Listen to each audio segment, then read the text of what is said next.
Okay, good afternoon, friends. Good afternoon at Hyderabad. Good night or good evening in other cities, or maybe morning in some other cities. So today we'll be focusing on the Yoga Darshana as part of the Darshana system of Indian knowledge systems. At the outset, I would like you to realize that we are living in two parallel streams of knowledge right now.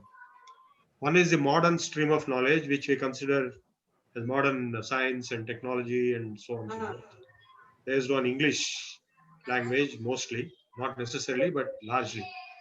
Then we have the other one, which is the ancient knowledge system. Previously, before the British interventions into India, there was only one knowledge system, both together.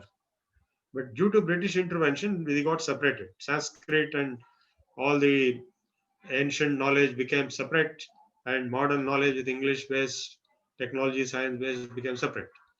So these two knowledge systems are independently there, parallelly there. And now a lot of speakers are coming from the ancient side also to build bridges with the modern knowledge system. So before you build bridges, you should understand what is there in the ancient knowledge system. If you understand, then you can possibly build bridges. And sometimes we have duplicates, like if you take, say, medicine, you have allopathy and Ayurveda. If you take engineering, you have civil engineering and Vastu. Or if you take anything else. But in case of yoga, there's only one yoga. There is no modern science yoga and ancient science yoga. It's not like that.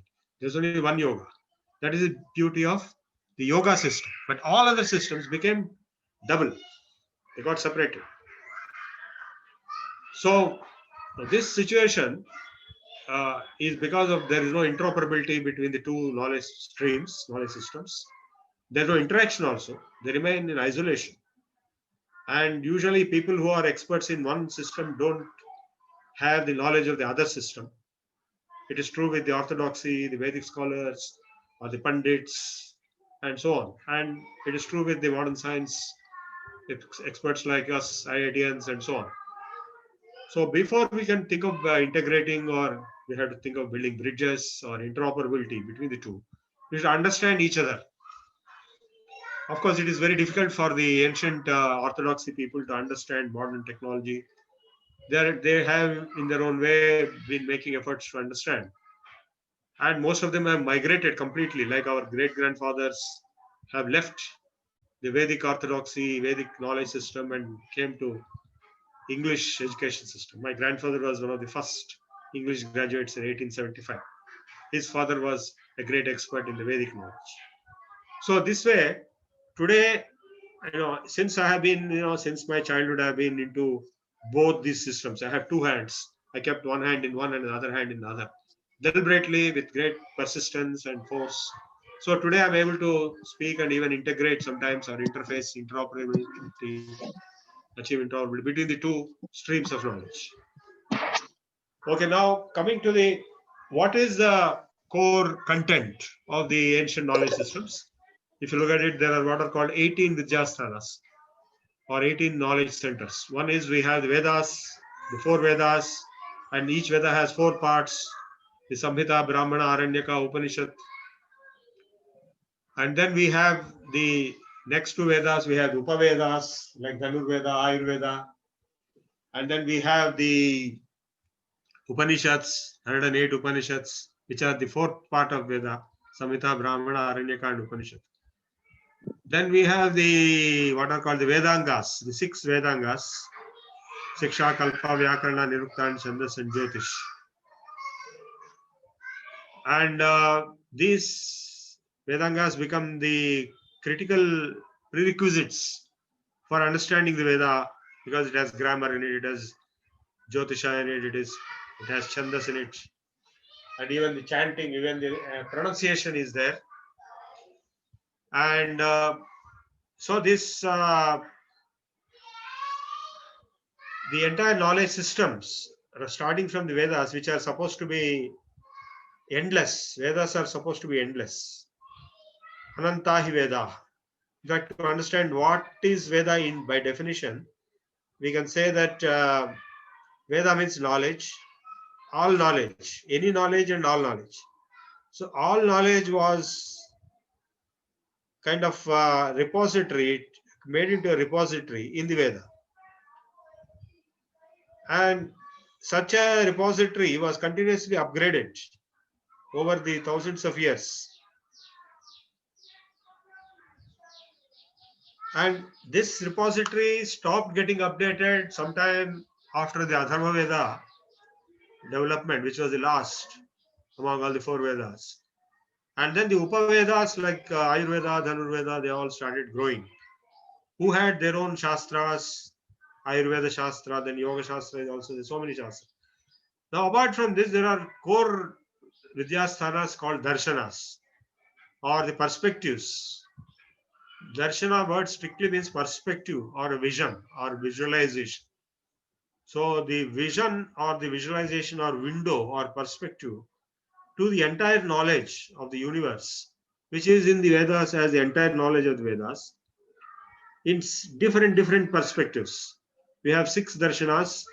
We have Sankhya, we have Yoga, we have Nyaya, we have Vaiseshika, we have Mimamsa, we have Vedanta. So these six are what are called the Astika darshanas or theistic perspectives because they all accept God or Ishvara or Brahman as a reality.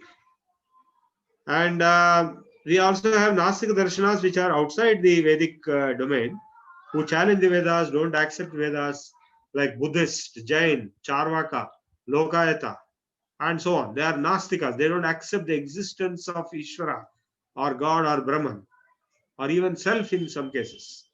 Like, for example, Charvaka philosophy says everything that matters in this world is drink, dance, and enjoy and die. That's all, nothing else. It doesn't matter whether self exists or doesn't exist, whether God exists or doesn't exist. It damn matters nothing. All that matters is you live your life, you enjoy your life, you die. That's the end of it. This is a Charvaka philosophy. And there are Lokayatas and the Buddhists. Buddhists are also atheists, but they accept Dharma, they accept Yoga, but they don't accept God, they don't accept Ishvara, Paramatma. And Jains are also atheists. They accept Atma, they accept greater Atmas, Mahatmas, Gurus, but they don't accept Paramatma. So this kind of a division was there in the Nastik Darshanas, Visalis, Astik Darshanas, we accept the Vedas, because Vedas are totally theistic. You can never say Vedas are atheistic. Though Veda contains all knowledge, the Veda is repeatedly asserting the existence of God or Paramatma or Parameshwar. God, of course, is an English word meaning the Christian God. It's not exactly a Christian God in what we are talking here. We are talking of Paramatma, Ishwara. Of course, the Christian God is also a distortion or a reduction or a special case of our Ishwara. Or it may be just Devata, like Allah is also a Ishta Devata, or it could be Ishwara equivalent for them. But for us, the existence of Brahman, Ishvara is being theistic. That the Vedas assert all the time about that. Vedas, Upanishads, Brahmanas, Aranyakas, all of them. Therefore, all these darshanas which are theistic, they indirectly or directly accept the existence of that principle of God, which is responsible for creation, sustenance, and dissolution of the universe. Of course, even today, this debate is raging large. So we have in the West the atheists versus theists. The atheists who say they accept in science, they reject the concept of God as a responsible person or personality for creation, sustenance, and dissolution. Not just personality, but even a principle. Whether there is any cause, whether there is an intelligent cause for creation, sustenance, and dissolution of the universe and its functions. This is a big question. This is a big debate. Even today, it's raging. The blind belief given in the Bible or in Quran about God, only the followers of those religions blindly accept. They don't challenge. If they challenge, they're either punished or dismissed or some such thing. Whereas in Indian culture, challenge was accepted, challenge was welcome. So that is why we have all kinds of ideologies and darshanas. And among these six darshanas, Sankhya is the first, which refers to the nature of the universe, the creation, and divides into two parts. One is the Prakriti or nature, and other is Purusha or the intelligent being behind nature, the unmanifest, but and nature is manifest. So the manifest and the unmanifest, the dichotomy of the manifest and unmanifest, is the core framework of Sankhya by Kapila. Maharshi Kapila, he had his ashram at Ganga Sagar. We had been there at Kolkata outskirts. Sangam, Ganga Sagar Sangam. So he gave this. Devahuti was his mother. He first told to his mother, and he is supposed to be one of the 24 avatars of Vishnu, Kapila. So he gave this theory of Sankhya, which is the word Sankhya comes from Sankhya or number, because he identified 24 tattvas, the Pancha Tanmatras and Pancha Jnanendriyas and so on and so forth. Buddh, Mano, Buddhya, Hankara, Chitta, Antarkarana, and so totally 24 are identified as the fundamental entities or substances in this universe. That is Prakriti. And the last is the intelligent being or Purusha, or the observer or the agent or the Sakshi, who has no role physically. The Prakriti does everything, whereas Purusha is there watching it. In fact, this is elaborated in other Upanishads as two birds. One is just watching, and other is doing everything. So there are many such allegories. Of course, the modern science doesn't accept an intelligent principle behind the manifest nature. It accepts only nature. But even if you take only nature, then we can think of unmanifest nature and manifest nature. The unmanifest nature being more powerful, more subtle behind the manifest nature. Therefore, you may indirectly say that is like Sankhya only. So next to Sankhya comes yoga. Then after that, of course, Nyaya and Vaiseshika. Nyaya is logic. I will not delve into it. Vaiseshika is physics. I will not delve into it today. I wrote a book on that, the physics of Vaiseshika. And we have Mimamsa, which is karma, various types of rituals. And we have Vedanta, which is Siddhantas, of 25 Siddhantas, Advaita Siddhanta, Advaita Siddhanta, Visishtadvaita Siddhanta, Advaitadvaita Siddhanta, Shuddhadvaita Siddhanta. There are 25 different Siddhantas given by 25 different Acharyas, starting with Adi Shankaracharya, followed by Ramanujacharya, followed by Madhvacharya, followed by Vallabhacharya, followed by Nimbarkacharya, and so on. We respect all of them because they're all different Siddhantas, different models, which are all true from their own perspective. They try to prove that's the only truth, but they always try to improve upon the previous model.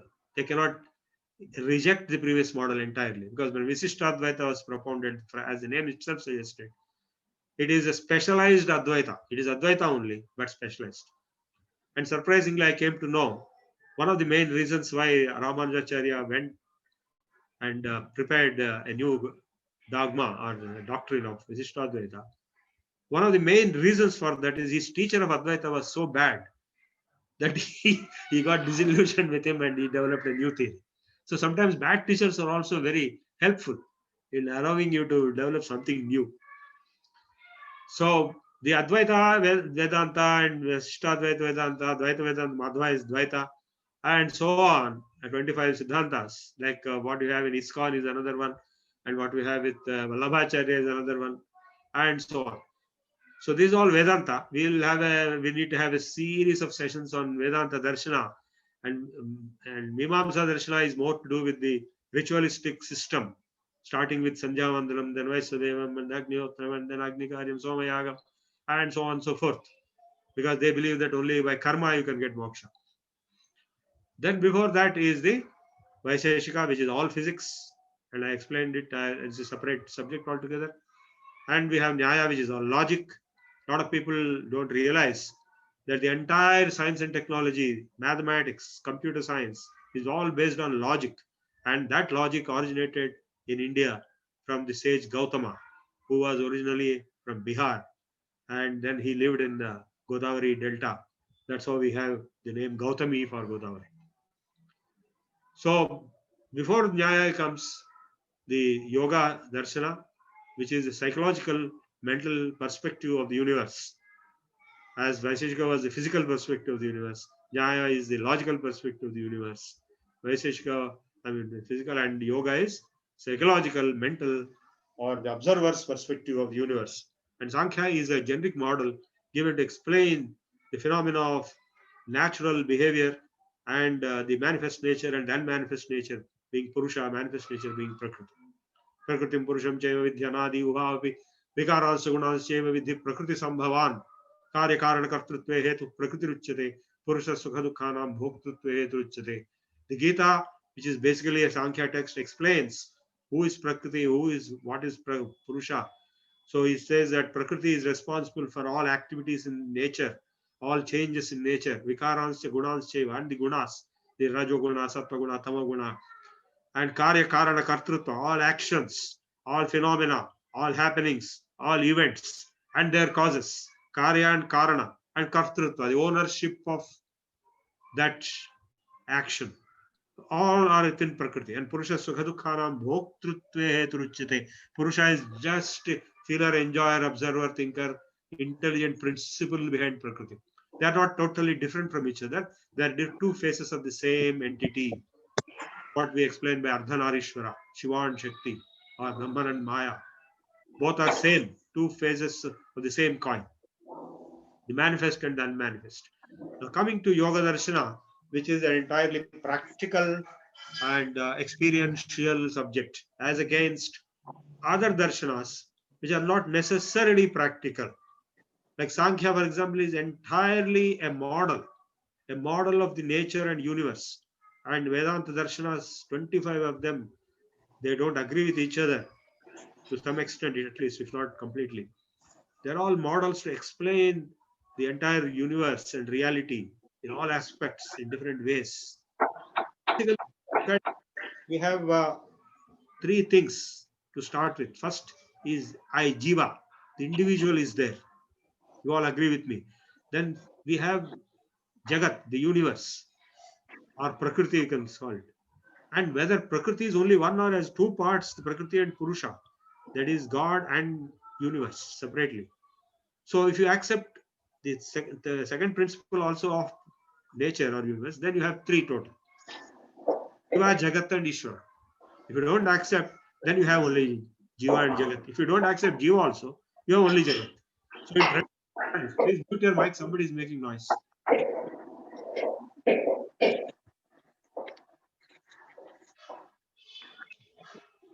So if you accept only the universe, Jagat, at the cost of not even accepting the observer, Jiva, then we have classical physics, traditional modern science. But in quantum physics, you have to accept the observer. That means Jiva, in addition to the Jagat.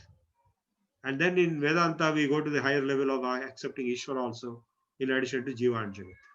So this triad, these are the what is called Traita Siddhanta, which is given by some of the interpreters to Gita and Vedas also, like Arya Samaj. They are Traita people. And of course, we have Dvaita people, and we have Advaita people, and we have multiple theorists and modelers. In the Yoga Darshana, we have to start with Jiva himself, the I, the self. Because if I don't exist, I have no reason to believe that the universe also exists, let alone God. Because first I have to exist. So last time we talked about who am I, and then we concluded that I am Satchidananda, etc. That is a Vedantic methodology I give. In yoga, they don't talk all those things. Please note. Yoga is such a thing. It is entirely practical. In this world, we have two types of people. You might have seen, and you're also one of them. Those who talk a lot and do very little or nothing. And those who do a lot and talk very little or nothing. So yoga is of the practical type. It is just doing things, not giving models and explaining only and keeping quiet and be happy with it. So in yoga, we have a practical approach to the nature of the self. Who am I? So the first very statement of Yoga Darshana is again made up of a large number of texts. Though Patanjali Yoga Sutras are the most popular and most comprehensive coverage of the subject, but we start the Yoga Darshana being illuminated right from the Vedas. Yunjate manauta yunjate dhiyo vipra viprasya bruhataha vipaschita vihotra vahe vaina videka in mahi devasya savitu parishtutihi. This is a Vedic mantra from Yajurveda. He says, I join my mind Yunjate mana, yunjate dhiyo, join my intellects. Vipra, who joins all these learned people, with whom Viprasya Bruhataha Vipaschitaha, the all knowledgeable, the supreme power. Vihotravahe Vairavadevinmahi Devasya, to that divine power, Savituhu, who is brilliant light like sun, we meditate, we pray. So the same meaning is conveyed in Gayatri Mantra also. Tat Savitur Varenyam Bhargo Devasya Dhimahi Dhiyo Yona Prachodayat. And the meaning of that is given one sloka before Gayatri Mantra in Sandhya Vandana. Yo Deva Savita Asmakam Dhiyo Dharmadi Gochara Prerayet Tasya Yad Bhargas Tad Varenyam Upasmahe. That divine power, that Deva or God or Ishvara, whatever you call it, and Yodeva Savita, that is effulgent light like sun or sun, true sun. Asmakam Dhiyo Dharmadi Gochara Prerayet, he who drives all the activities of our minds and intellects and thought processes and ideas. That Varenyam Upasme, the most beloved and most affectionate, with love, we perform Upasana, we perform meditation, dhyana, we perform Upasana. This is the meaning of Gayatri Mantra, which is explained in Sanjavana itself, one step before the mantra itself. So now the word yuj is used in the Vedas, and later in the Upanishads we have around 20 yoga Upanishads out of the 108 Upanishads. Around 20 of them are yoga Upanishads. It might have come at different times. It might have been, though arriving at different times, they have been affiliated to specific Vedas. There is no Upanishad among the 108 which is not affiliated or attached to a particular Veda. So these 20 odd yoga Upanishads, on whom I gave lectures sometime back, they are there in YouTube, Yoga Chudamani Upanishad, Yoga Tattva Upanishad. They explain the Yoga Darshana in detail, right from the most esoteric abstractions to the practical asanas, pranayama, mudras, bandhas, everything, kriyas. Then after the Yoga Darshana, yoga being covered in the Yoga Upanishads, then we also have the Bhagavad Gita covering yoga. You might have realized when I quoted Bhagavad Gita, when you read or heard, it always says at the end for each chapter, Yoga Shastre. Have you realized this? That Bhagavad Gita was a Yoga Shastra. It is Srimad Bhagavad Gita, Upanishatsu, Brahma Vidyayam. It is Brahma Vidya and it is Yoga Shastra. So, being Yoga Shastra, and 18 yogas are explained there, of which the 6th chapter is Raja Yoga, or the meditative processes. So, now this Yoga Darshana is covered in the Bhagavad Gita 6th chapter extensively, and the same principles are carried forward as in the Upanishads, as in the Vedas, as in the Bhagavad Gita, down into the other yogic texts like Shiva Samhita, Gheranda Samhita, and we have Gorakhnath. Gorakhnath is the founder of the Gorakhpur Yoga Peeth, of which the present incumbent is the Chief Minister of Uttar Pradesh, Mr. Adityanath. He is the present dynast of the Peetha of established by Gorakhnath way back centuries ago. Gorakhnath's guru is Matsyendranath. They are all yogis.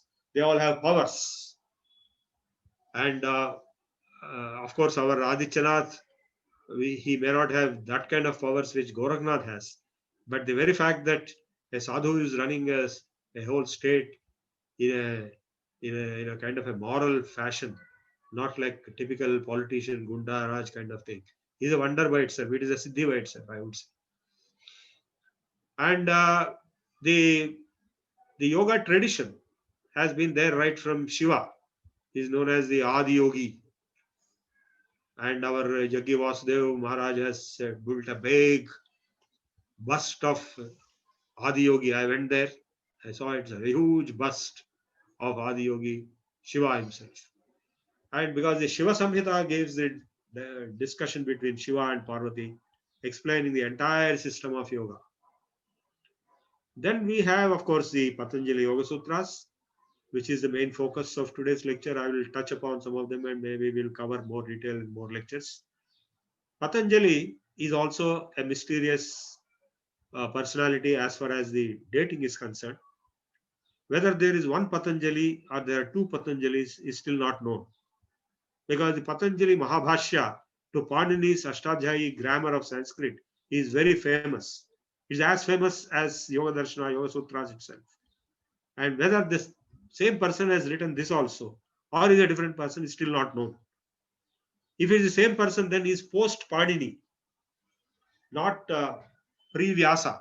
Because for the Patanjali's Yoga Sutras, we have a Bhashya commentary written by one Vyasa. Who is this Vyasa? Nobody knows. Whether it is the same Vyasa who wrote Mahabharata and Puranas and Bhagavad Gita, or is a different Vyasa. If he is the same Vyasa, then Patanjali is before Vyasa, not after Panini. Panini is recent. Panini was a professor at Takshashila University.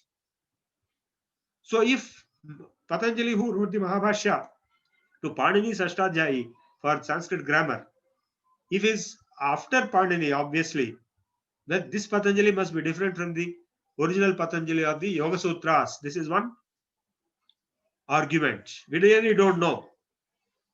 So, whatever is the case, Patanjali is a great Muni. We all prostrate to him. Patanjali Muni. In fact, there is another theory which says that he is also the founder of Ayurveda. He is also known as Agnivesha. Whether that is true, in that case, the same person, that's why there is a sloka that he is one who controlled both speech and thought and body. Body is physiology through Ayurveda and speech by grammar and thought or mind by yoga. Whether it is the same person or three different persons, still not known. Whatever it is, now the greatest of the Patanjali's contributions was the Yoga Darshana, Yoga Sutras. Now let me also explain to you that the Yoga Sutras are not completely original. In fact, it was surprising. One day, Ramdev told us. Ramdev is junior to me, and we have been associated in many occasions. I had been there to his ashram. I was felicitated also there. So he told us one day that a lot of people ask him whether the yoga system as a whole is originated by Ramdev himself. And then it seems Ramdev clarified to them that no, I didn't originate, but Patanjali originated, which is also not a fact. Because Patanjali, before Patanjali, we have the Upanishads, we have the Vedas, we have the Bhagavad Gita, they all have Yoga Darshana in it.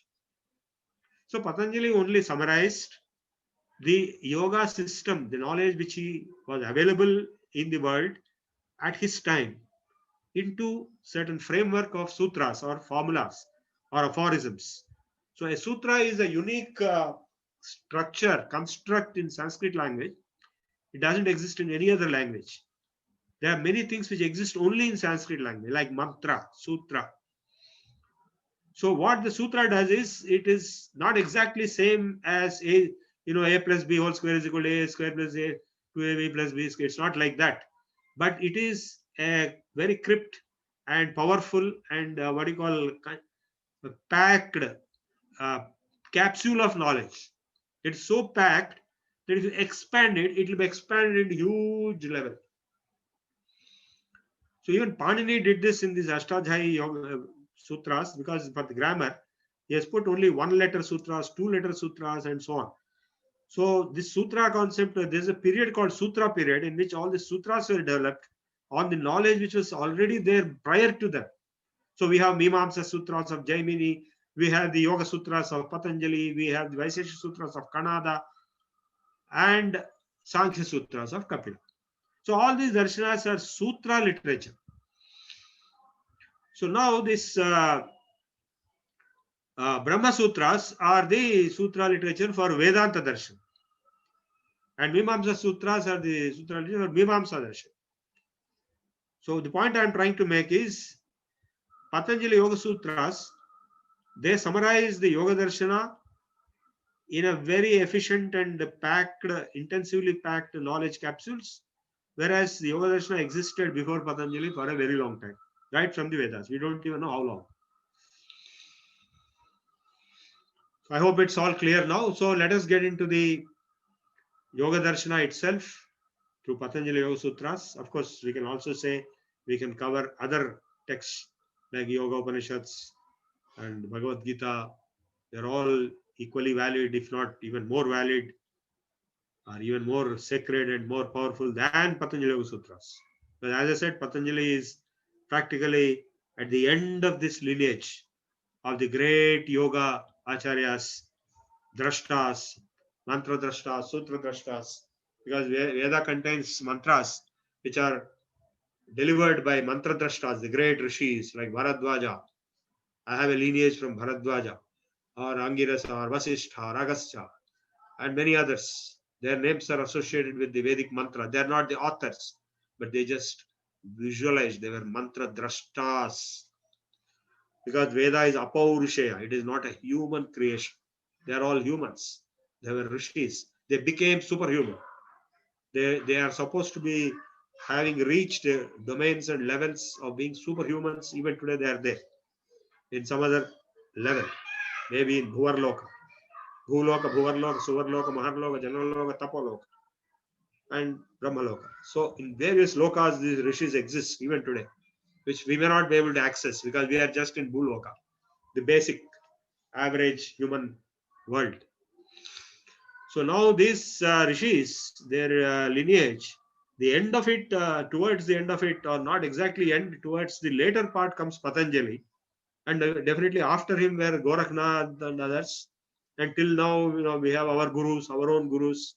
I have my own lineage, and their guru, like that it goes on. So this yogis guru parampara is one side, and the Vedanta guru parampara is the other side. That is Adi Shankaracharya, after him Govinda Bhagavat, I mean, before him Govinda and Gaudapada and so on, like this, and after him the Shankar Mathas, the Shankaracharyas, and so on. So before that you go to Vyasa, and before that you go to Vasishtha, before that, and so on and so forth. So Vyasa's son is Shuka. So it's a whole lineage, and we chant all these names with great reverence on the Guru Purnima day. So among the yoga gurus, Patanjali stands the most brightest light in this lineage of the great yoga guru's heritage. And Patanjali starts by defining, all Sutrakaras define very formally everything which they utter. Like when the word yoga comes, like he says, Atha yoga anushasanam. This is the first sentence. Now I am going to define or discipline yoga. But somebody else will say, Atha shabda anushasanam. Like Panini said, Atha shabda anushasanam. Now I am going to give the definition or disciplined version of shabdas, words. So now in Patanjali says, Atha yoga anushasanam. Now I am going to define, discipline, and explain what is yoga. Yoga chitta vritti nirodha. I am giving only an overview today. As if we can have more sessions, maybe monthly twice, we can go deeper and more serious study can be done for each one of them. I know all of you are very serious students of any subject. Any IITian, I know he can go to the depth. Not only IITs, the non-IITs also can do that. But IITs definitely can do it. Given any subject, they will go to the bottom of it and they'll acquire the complete knowledge about it. So now the Yoga Darshana, he first defines Yoga's Chittavritti Nirodha. Yoga is defined, yoga is Chittavritti Nirodha, arresting the modifications or the movements in the chitta. Chitta vritti means going round and round and round. Thoughts, processes, you can say. You can take the word chitta broadly as the human mind, though there are other compartments like manas, buddhi, ahankara, and so on. But here only chitta is being discussed. In Yoga Darshana, only chitta is the focus, not manas, buddhi, ahankara, and all other things which are there in the Vedanta Darshana. So I would like to make a very important clarification now that each of these darshanas are independent by themselves. They are not based on the others. Though they may be connected in some way, they may even have interoperability across them. They may have complementarity across them. But they are not dependent on each other one after the other. It's not like that. Though in time sequence it may be like that. Sankhya, Yoga, Nyaya, Vaiseshika, that may be like that in time sequence. But The subject matter is not in sequence or independence. It is independent and totally parallel. Sankhya, Yoga are parallel. Nyaya, Vaiseshika are parallel. Though they may be related, like Pramana, proof, is there both in Vaiseshika and Nyaya. In Nyaya, that's the main core subject. What is proof? In Vaiseshika, physics, proof is used like mathematics and physics. Mathematics exists by itself, but physics uses mathematics. Similarly, proof is used from Nyaya into Vaiseshika. And similarly, in Yoga, Sankhya is used in Yoga to some extent. It doesn't mean that there is no Yoga, that's only Sankhya is there. It's not like that. That's a big mistake and error people made. For example, in the case of Vaiseshika also, a lot of people, the Nyayikas, the logicians, most of them were there, and they all try to make it out that Vaiseshika is part of Nyaya. It is not true. It is not part of Nyaya. It is like the olden days, they used to say Madrasi. All are Madrasis. Telugu speaking, Kannada speaking, Malayalam speaking, Tamil, all are Madrasis. It is not true. They are all independent darshanas, and Yoga Darshana is independent by itself, though it does use some of the constructs of Sankhya Darshana like Prakriti and Purusha, but it goes much deeper into domains which are not touched also in Sankhya or even in Vedanta. Now, the point is that the Yoga Darshana is focusing on the Chitta or the human mind because everything is in the mind. Suppose your mind is not there, then you can never know this world, you can never acquire any knowledge, you can never make a statement as a this way or that way. So everything is in your mind. In fact, I would say the yoga is the science of sciences because it is science of mind, and all sciences are based on mind only. Suppose the mind is not there, there can be no science of any subject. So the science of sciences is yoga, and the Yoga Darshana is focusing on the nature of the mind or chitta and its modifications, its movements, its disturbances, perturbances, and waves, and so on, and how to calm it down, how to make it focused, how to make it realized the true nature of the self which is there in addition to the mind. Now, this is an important statement. The second sutra, Tada drashtu swarupe avasthan. First he said, Yogas chitta vritti nirodha. Yoga is nothing but arresting the modifications of the mind. Next is saying, what happens when it is arrested? When those modifications are arrested, if and when, which may not be possible, if and when all the mental modifications are arrested, then drashtu swarupe avasthanam. At that time, drashta, the observer, feeler, thinker, enjoyer, the spark of intelligence, the nature of the self, the consciousness, the awareness, is in itself swarupa. And what happens all other times? Vritti sarupyamitharatra.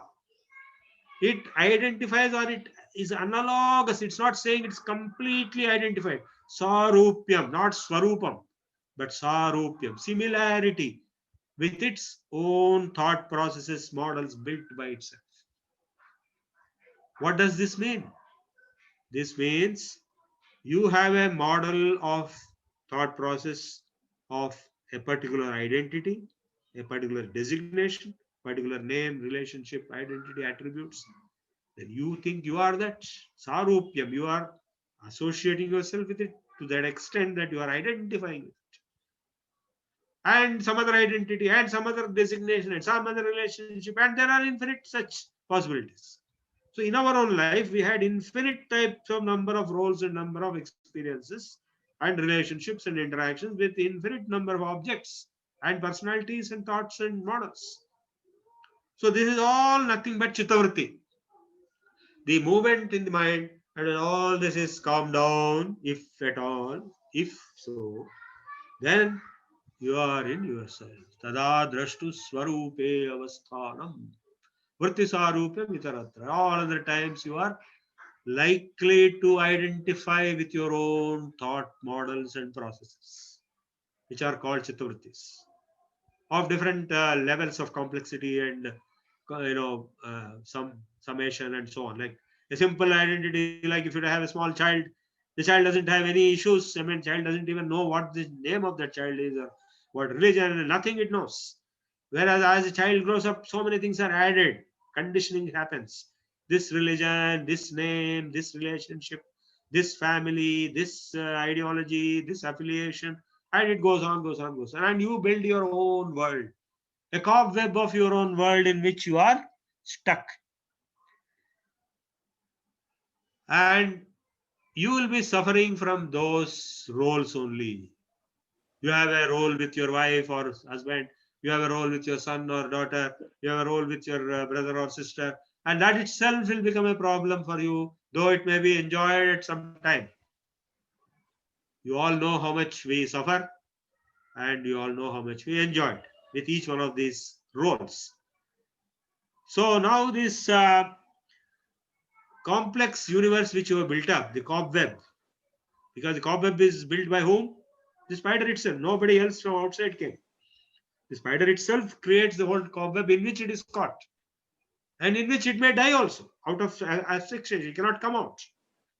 So we are also in the process, in the similar situation. We are stuck in our cobwebs which we build ourselves, and we may never come out of it. So the only way you can come out of it is to dissociate from everything. That is chitta vritti nirodha. So when chitta vrittis are completely stalled, that means there is no mind at all, amanaskam, then you are in yourself. Swarupe avastha. Vritti sarupe vitarat. So this swarupa avasthana, what is it and how is it and how long it will be there? Whether it is a permanent thing or whether it is a temporary thing, this is a question. Swarupa nishtha, Swarupa Darshana. So in the process of yoga, if you practice the angas of yoga, the ashtangas, then you will reach a state of chitta vritti nirodha, where the mental modifications are completely calmed down, stopped, arrested. Then you are in your own swarupa. Tada drashtu swarupe avasthanam vritti sarupe mitrat. If you are in your own swarupa, what is it? Well, it is a question of same question. Who am I? It's the same thing. So if you can answer who am I, you also know what is your true nature, swarupa, your own nature, your own name and form, and realize your realization. That is self-realization. So self-realization is the objective of Yoga Darshana.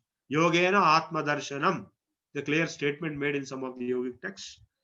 So this is what he has summarized in the first three sutras itself. So now if you can be in that swarupa nishtha, or being established in the self, unperturbed, undisturbed, and unaffected, then you are liberated. You are a free man. You are a free bird. You have no constraints, conditionings, and compulsions and miseries. If you are not so, then you suffer your life. So being in that is the way to get moksha or liberation or freedom. So yoga and atma darshana, that is self-realization, and self-realization is liberation. Jnana mukti. Now this, what is that nature of the self? Patanjali has not defined. Please note this. He has never defined anywhere in the entire Yoga Sutras. He has never answered that question, who am I? Which we tried to answer last time in my talk. He simply says Swarupa, that's all. You find your own true nature, which is an experience. It is not a theory. You can give 25 different theories, like 25 Siddhantas are there. But experience is only one, which is genuine 100%. It is like saying, for a blind person, if you want to explain how the sun looks like, you can give 25 different theories without having his eyesight. But when he really gets his eyesight, when he sees the sun, it will be quite different from all these 25 theories, which may be approximating or trying to model. So that is the power of Yoga Darshana. The other darshanas like Vedanta Darshana, they give only theory, not experience. Because here, the most profound thing is, When he said Swarupa Nishtha or Tada Drashtu Swarupe Avasthanam, Avasthanam means being established in your own true nature. He has not defined what is that true nature, because he is not a theorist. He only told later how to get that experience. And that whole system of yoga, Chitta Vritti Nirodha, with the Ashtangas, all that, we know very well, we will discuss again. But the Swarupa Nishtha, now the interesting point is this self. I told you last time also, bottom up and top down. Till now we are only in bottom up. Now the Upanishads of higher order, not the Yoga Upanishads alone, but even the higher Upanishads, the earlier ones, they declared, I am Atma Brahma. This self is Brahman, the all-pervading, the essence, Satchidananda of the universe. This is what I told last time also. They simply declared. They didn't tell how and why and is it really so, can I experience all those things. They just declared as a statement, as a truth. Now that has to be validated, experienced. Last time also I told you, everybody who simply says Aham Brahmasmi doesn't experience it. So here also, even though this self is God or Ishvara or Brahman, it is not, until and unless it is experienced, it is not a real statement of fact. Because you are stuck in the Chittavrittis only. Vrtaya, Panchataya, Klishta, Klishta, 5 types of complex and non-complex Chittavrittis. Pramana, Viparjaya, Vikalpa, Nidra, Smrutayaha. Pramana, valid knowledge, acquisition of provable knowledge with proof. That is one Chittavritti. And how many of such proofs are there? Pratyaksha, Anumana, Agama, Pramanani. Patanjali defines one by one. There are 3 types of provable knowledge, acquisitions, epistemology. One is Pratyaksha, which is direct observation. Seeing is believing. Pratyaksha. Second is Anumana. Quite often seeing is not believing. It's not true. There has to be a deduction, inference. Like electron. Nobody saw the electron till today. But it's an inference. It is a fact, it exists. Anumana. So the entire science is Anumana Pramana. So Pratyaksha, Anumana and Agama is the third one. Agama is that which has come down to us as a referential knowledge. You can neither observe it nor deduce it, infer it. You have to accept it as reality. You have to accept it as a reality because it is referential knowledge. Like, if you go to a doctor, the doctor tells you you have COVID, and or he will tell you have no COVID. So what will you do? Will you say, no, I don't have, or will you say, I have? In fact, the other day, before COVID really started in Hyderabad, one fellow went to Gandhi Hospital and started shouting, I have COVID, I have COVID. Then he was arrested and he was a mad fellow. So the point is that you have no way to prove or disprove what the doctor says. It is a referential knowledge, Shabda Pramana or Agama. You have to accept the damn thing. So, Prabhu sir. Now, this kind of a thing is called Agama because whatever you can neither observe nor prove by inference, you have to blindly accept. So, this is given, the authority is given to the Veda, which are supposed to be the ultimate truths we have to accept. So, this is another type of Pramana. This is only one type of Chittavritti. Pramana, Viparjayo Mithya Matadruva Pratishtham. A delusionary, illusionary experience, like what we see in a movie or in some matrix or some projection, laser projection, or even a drug addict's trip. The experience he gets, or like a dream, as if it is real, but it is not real. Viparyo mithya jnana matadrupa pratishtham. Shabda jnana anupati vastu shunyo vikalpaha, the next kind of chittavritti. There is no vastu, there is no object, but it is your knowledge is based only on shabda, that is some kind of indication, not the shabda pramana, but in the chittavrittis. Shabda jnana anupati vastu shunya vikalpaha. And nidra, sleep, deep sleep, is also a chittavritti according to Patanjali. Abhava pratyayalambana nidra. A state of mind where there are no thoughts. And a chittavritti based on something which has no bhavas, no thoughts. That is also a chittavritti. So just by sleeping, don't think that you have escaped from all chittavrittis and you have reached liberation. It is no doubt better than all others, but it is not liberated state of self-realization. It is only a nothingness state. So, Prabhu sir. Pramana Viparyaya Vikalpa Nidra Smriti. So we have completed 1 hour. Sita? Yeah. Sorry to. So we have just completed. So I was just thinking if you can little summarize and then we can have some. I have covered today I have covered the contours of the ancient knowledge system as against the modern knowledge system, and within the ancient knowledge system, various components, the Vedas, the Upanishads, Darshanas, and so on. And Darshanas, we focus on 6 Darshanas which are theistic, and there are non-theistic Darshanas also. And among the 6 Darshanas, Sankhya is the first and Yoga is the second. And in the Yoga Darshana, we have defined what is yoga, what is nature of self, what are chittavrittis. We have covered the first few sutras of Patanjali. I know quite a few of them by heart, so I am just quoting. You can see in the book, same things will be there. Yogas chittavritti nirodhaha tada drashtu swarupe avasthanam vritti sarupya mitaratra vrittayah panchataya klishta pramana viparjaya vikalpa nidra smrutayah प्रत्यक्षणवान आगमा प्रमाणानि विपर्यो मिथ्या ज्ञानवतद्रो प्रतिष्ठम शब्द ज्ञानानुपाति शून्य विकल्पः अभाव प्रत्यालंबनावृत्ति निद्रा. So we have defined 5 chittavrittis, and to arrest them abhyasa vairagyabhyam tan nirodhaha. He finally gave one gunshot formula, abhyasa and vairagya. Two together will be able to enable you to stop the chittavrittis and be in yourselves. And then he gives the yogangas in detail later, which we will cover maybe in the next session. How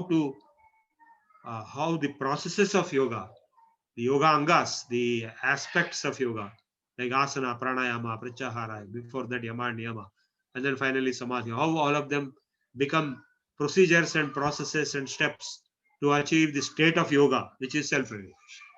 So that is self-realization through yoga. Thank you. Yeah, thank you, Dr. Prabhu, for the wonderful session and explaining at a high level. I know we could just dive in only to an extent, but yes, definitely, like yes, the next consensus no we will take in, but this we can concentrate even in the next session more on this area. So I have so people can unmute themselves and ask the question. From Sivaya sir, I have the question. Sir, would you want to ask or? Yeah, sure. Thanks, Sita. Prabhuji, one question. Generally, in Yoga Sutras, any term used is defined. For example, in a Purusha Visheshaha Iswara, when he uses the word Iswara, he also says what it is. Whereas when it comes to Chitta, Yoga's Chitta Vritti Nirodha, is there any definition of what Chitta is? Because it gets confusing across multiple systems. Yeah, now, as I told you previously, in Yoga Darshana, the Chitta is not just one part of the Antakarana of Vedanta. In Vedanta Darshana, we have Mano, Buddhi, Chitta, Ahankara. Correct. It is not that here. It is a bigger one. Possibly it is equivalent to all of them together. But I won't commit on that also, that position also, because they are independent darshanas. So the word chitta vritti is used because he has used the word not chitta but chitta vritti. So yoga's chitta vritti nirodhaha, he said. So therefore he defines chitta vrittis, pramana, viparya, vikalpa, nidra, smataya, 5 chitta vrittis. So he is taking for granted that we know chitta as he also knows what it is. And my understanding is the word chitta here means the entire mental stuff, which includes mano, buddhi, ahankara in the Vedanta, antakaranas. This is my understanding. Okay, thanks. Yeah, thanks. Thanks, Sita. Yeah, thanks. Any other questions anyone would want to ask? They can unmute themselves and quickly ask your questions. Yes, I have a small doubt. Is it the same Patanjali who is mentioned in Chidambaram temple, or is this Patanjali is different? Patanjali and he's the same. Vyagrapada were there. Yeah, he is the same Patanjali. That that symbolism of the Nataraja's Natya, Yes, it is not any human Natya, please. yes, yes. So it is a cosmic dance of Laya or the rhythm. And so the existence of Patanjali in that context is indicating his yoga perspective to understand the universe and the dance of Nataraja, Chidambaram, and that whole concept. The word Chidambaram itself means what I told just now is nothing but that. Chit, Ambaram. I hope by now you all know what is the difference between Chit and Chitta. Some people get confused between the two. They use the word Chitta for Chit and Chit for Chitta. That's not true, correct. Chit is Satchidananda. Chit is pure consciousness, self. Whereas Chitta is mind in a larger sense. It's not just pure consciousness. It is mind of different compartments, Mano, Buddhi, Ahankara, and so on and so forth. Or it may have many vrittis, Chitta vrittis like Smriti, Anubhuta Vishaya Sampramota Smriti. By the way, I forgot to tell you the fifth one. I told only 4 Chitta vrittis. Smriti is another of the 5 Chitta. There are only 5 Chitta vrittis according to Patanjali. Pramana, Viparjaya, Vikalpa, Nidra, Smrutaya. Smriti is the last one. Smriti is Anubhuta Vishaya Sampramota Smriti. To relive your previously experienced items is called Smriti, memory. So now all these Chitta vrittis, they are not there in Chit. Chit is just pure consciousness, self. So when Chitta vrittis are stopped, what happens? You are in yourself. And that self is Chit. And that is Ambaram, sky. Chidambaram means the sky of the self. The sky of pure consciousness. Is explained. In fact, when you go there, you will see nothing but nothingness. You open the screen in Chidambaram temple, there will be Akash Linga, they say. That means nothing. Akasham Gaganam Shunya. Nothing is there. So Linga means indication. The indication of nothingness is what is Chidambaram. Chittambaram and so on. So many interpretations are there. I have been there many times. And the dance of Nataraja is nothing to do with our ordinary dance programs. It is not a human domain. It is something supernatural. It is explaining the dance of creation, the whole universe, right from the subatomic particles up to the galaxies. The rhythm everywhere, because in all these domains, levels, subatomic level up to the galaxies, there is a motion and there is a rhythm. And that is called the dance of Nataraja, not the Tai Takatai Bharatanatyam. Yes. Okay. Prabhu, if I could ask one more. Yes, please. You have briefly mentioned about Abhyasa Vairagya Bhyam Tan Nirodha. Yes. That is good, but if you go a little bit down in those sutras, there is one sutra, Iswara Pranidhanatva. Yes. That's very, one way he says you have to do this, you have to do this. There are 8, Ashtanga, 8 steps are there. You have to follow everything. And if you do assiduously, then, you can stop the modifications of Chitta and all that. And the alternative he suggests is Iswara Pranidhanatva. Simply just says you just depend on God. No. That is a false explanation. If you go back and see carefully where that Iswar Pranadadva exists, that sutra, there are other sutras around it, like Swapna Nidra Jnanalambanam va, Ishoka va Jyotishmati, Pracharthana Vidharanabhyam va Pranasya. And these are all different methods to achieve Samadhi. Samadhi is one of the Yogangas, not all. So to achieve Samadhi, there are different alternatives explained. Prachardhan Vidharanabhyam va pranasya. Pranayama is one alternative procedure to achieve samadhi, which I have gone through with my gurus. And then the other methods are meditating upon Vishoka va Jyotishmati, Vitaraga Vishayam va Chittam, meditating upon a personality who is beyond all desires and attachments, like a guru or like a saint or like a rishi or somebody. People meditate on Sai Baba, people meditate on Ramakrishna Paramahamsa or Vivekananda. That is also a valid process. And Swapna Nidra Jnanadamanam va, even what you get experience in your dream. I had a dream once, I experienced Devi Lakshmi appearing to me. So that is also an extraordinary process of achieving samadhi. So similarly, Ishvara Pranidhanadva, by surrendering to God, is one process. The whole of bhakti is based on that, Kainkaryam. So the surrender to Ishvara. In fact, as against the negative and violent depictions of Islam, the actual word Islam means surrender. So surrender to God, their own God, which is called Allah, but it is not very different from others' God. But they claim it is, or some others claim it is. The point is surrender. That is giving up all your ego. The main problem is ego. The ego will say that you are great and you are supreme and you don't have to care a damn about anybody else, about God or anything. So that kind of an attitude is the first step towards destruction.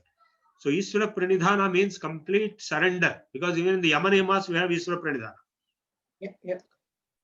So, and in the entire Bhakti Vedanta, which is by itself a big system or subsystem based on the Bhakti Sutras of Narada and Shandilya and the entire ISKCON movement and various other movements and the Bhagavatam, Srimad Bhagavatam, they are all Bhakti texts.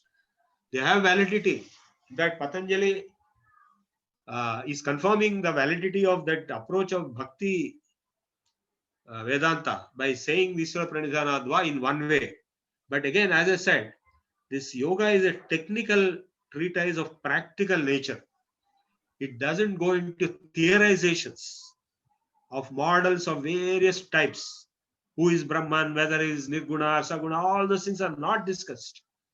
It is just a practice and experience which comes out of practice. So all these different alternative methods are given for achieving samadhi, which is the last anga of the Veda, yoga.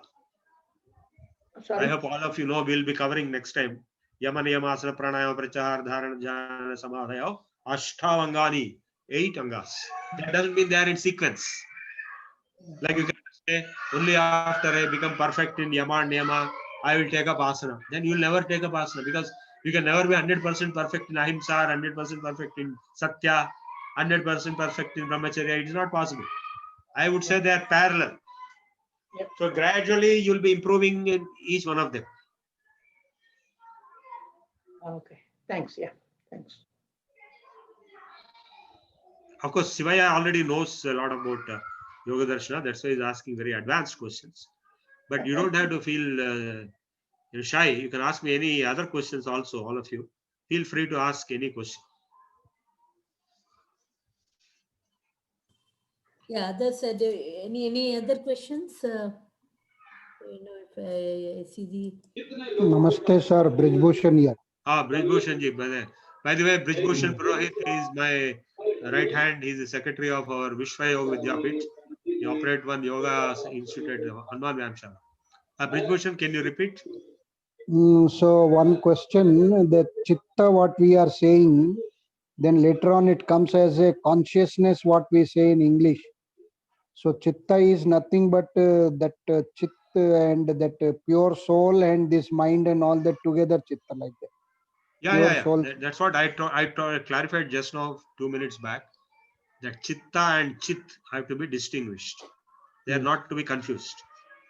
So chit is consciousness, which is self, Satchidananda. The chit in Satchidananda. Whereas chitta is not chit. Chitta is the mental stuff, including maybe manas, buddhi, ahankara, etc.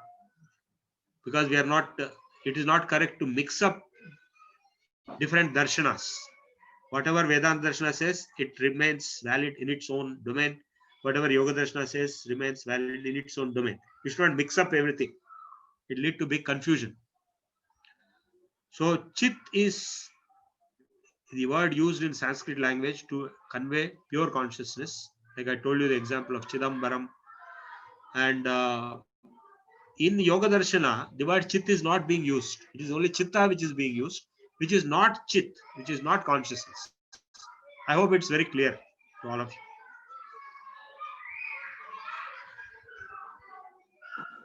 Yeah.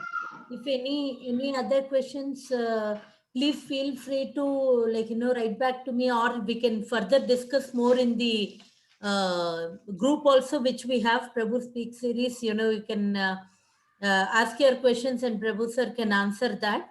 So let's keep the group also live with our thoughts and all. And from next time we will finalize the program, what is the topic, so that you all get 2-3 weeks in advance to just look No, at it. Sita, I would say Yeah. to do justice to this Yeah. subject, Yeah. and to do justice to our great rishis who developed this subject, we should go delve deeper into this, because Yeah. just touching and going and starting a new subject is of no use. Yeah. So we will have a few more sessions, maybe even twice a month, on Yes. the same topic, going deeper. Yes. Like where I stopped today, I'll go further beyond that. Yes, sir. So we'll discuss more topics, and maybe for several sessions, until we reach a level where we cannot go further. Either it is due to complexity of the subject, because there are certain portions of Patanjali Yoga Sutras which are very, very complex, which are not understandable at all. So we will not touch such topics, but whatever understandable topics are there, Yeah. we will cover only those, and we may take maybe 5 sessions more to at least total 6 sessions, or maybe if required another 5, we'll decide later. First 5 sessions we'll take on the Patanjali Yoga Sutras. Yes. Okay, sir. Yeah. Yeah. Thank you everyone for joining, and thank you, Prabhu sir, for sharing your thoughts on this one. Thank you all. Bye. Good night. Okay, thank you very much. Bye now.